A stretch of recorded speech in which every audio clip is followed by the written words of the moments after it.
আসসালামু আলাইকুম বন্ধুরা, কেমন আছেন সবাই? কলিজা ভুনা করতেছি। হালকা সিদ্ধ করে নিতেছি যাতে এর থেকে যত দুর্গন্ধ বা ময়লা, রক্ত, জমাট বাঁধা রক্ত বের হয়ে যায়।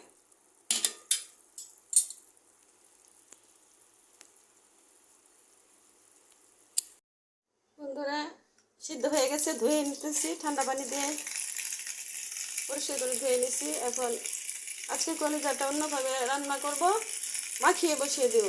সমস্ত মশলা একসাথে দিয়ে মাখাবো, মাখিয়ে রান্না করবো আজকে।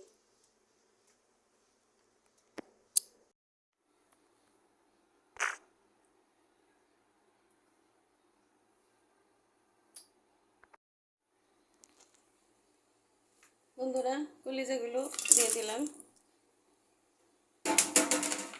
হলুদ, মরিচ, ধনিয়া, লবণ, পেঁয়াজ কুচি, এখানে আছে আদা বাটা, রসুন বাটা, পেঁয়াজ বাটা, কাঁচামরিচ বাটা, কাঁচামরিচ বাটা দিয়ে দিলাম। শুকনো মরিচ কম দিছি, কি জন্য এখানে কাঁচামরিচ বাটা দিব বেশি। আদা বাটা, রসুন বাটা, এই জন্য শুকনো মরিচ কম দিলাম। পেঁয়াজ বাটা দিয়ে না, কাঁচামরিচ বাটা দিয়ে রান্নাটা করবো বেশি আমি। জিরার গুঁড়া দিয়ে দিলাম, তেল দিব, তেল দিয়ে মাখিয়ে নিব, মাখিয়ে নেই পরে তেল দিব।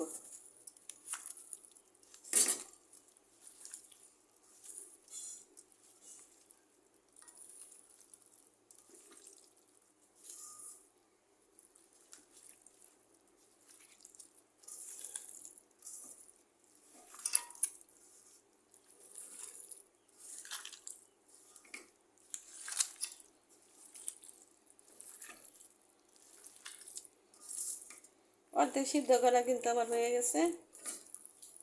এখানে একটু হাত ধোয়া পানি দেই।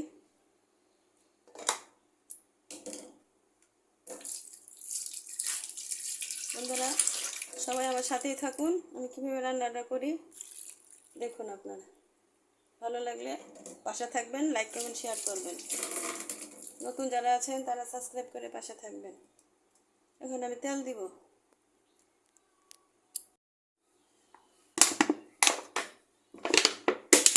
তেলটা ঢেলে নিলাম না, বোতল থেকে দিয়ে দিলাম তেল। চুলা জ্বালিয়ে দিই, ঢেকে দিব, একটু পরে হতে থাক। এখন বন্ধুরা, অফ ক্যামেরা একটু পানি দিয়ে দিছি, অল্প অল্প পানি দিয়ে কষায় নিতেছি।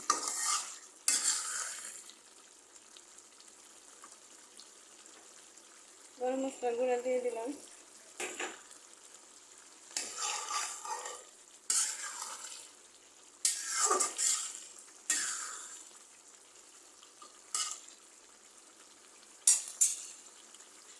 একটু পানি দিই।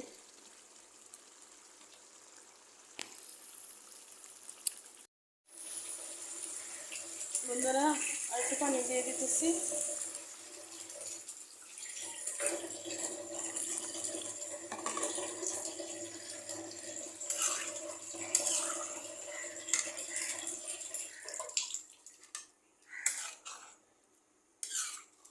এই পানিতে রান্নাটা হয়ে যাবে।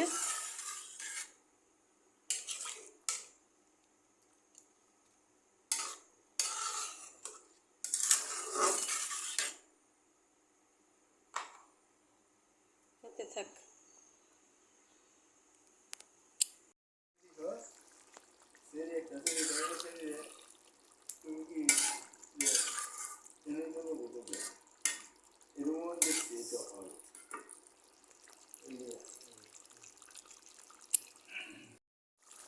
বন্ধুরা, রান্নাটা হয়ে গেছে।